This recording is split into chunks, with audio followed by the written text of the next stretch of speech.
क्या आपने कभी सोचा है कि संसार के सबसे शक्तिशाली देवता भगवान शिव राजमहलों में नहीं बल्कि शमशान में क्यों रहते हैं?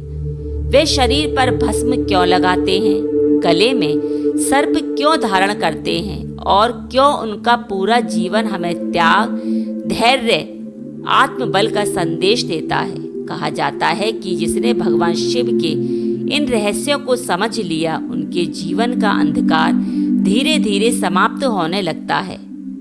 आज की इस कथा में हम जानेंगे कि भगवान शिव की एक ऐसी प्रेरणादायक शिक्षा जो आपके सोचने का तरीका बदल सकती है। इसीलिए इस वीडियो को अंत तक अवश्य देखें, क्योंकि अंतिम संदेश शायद वही हो जिसकी आपको आज सबसे अधिक आवश्यकता है।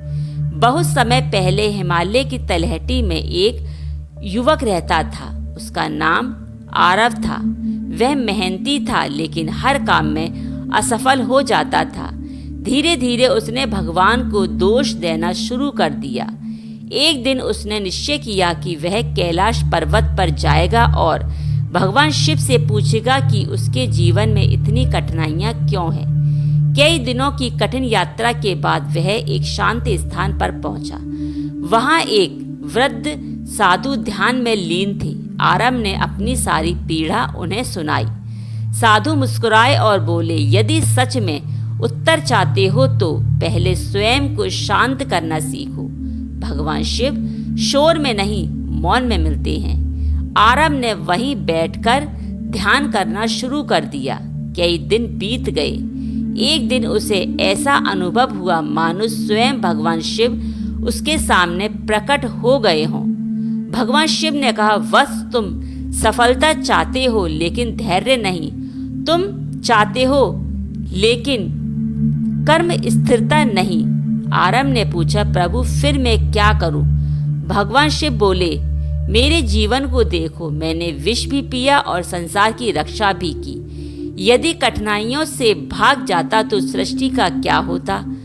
फिर शिव ने उसे अपने प्रत्येक स्वरूप का अर्थ समझाया। उन्होंने कहा, मेरे शरीर की भस्म बताती है कि यह शरीर एक दिन मिट्टी में मिल जाएगा, इसीलिए अहंकार मत करो।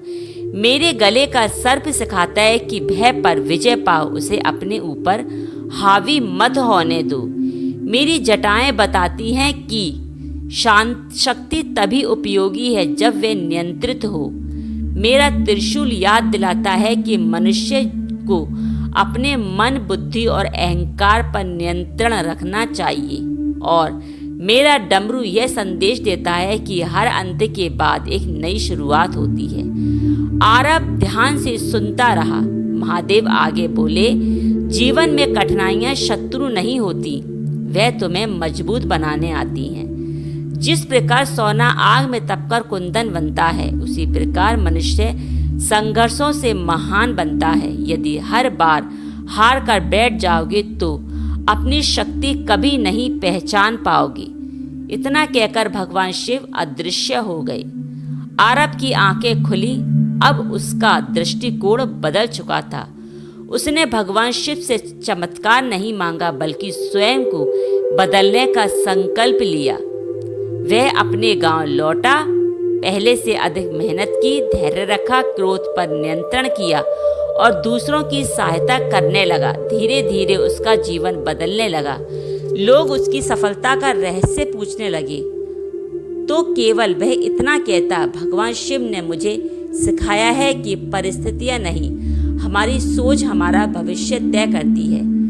इस कथा से मिलने वाली शिक्षा, इस कथा का संदेश केवल धार्मिक नहीं बल्कि जीवन के हर क्षेत्र में उपयोगी है। यदि जीवन में कठिनाइयां आएं तो उन्हें दंड नहीं, अवसर समझिए। यदि लोग आपका साथ छोड़ दें तो याद रखिए कि भगवान शिव अकेले कैलाश पर तप करते हैं। यदि मन अशांत हो तो कुछ समय मौन में बिताइए। यदि सफलता देर से मिले तो धैर्य रखिए, क्योंकि महादेव कभी सही समय से पहले किसी को फल नहीं देते।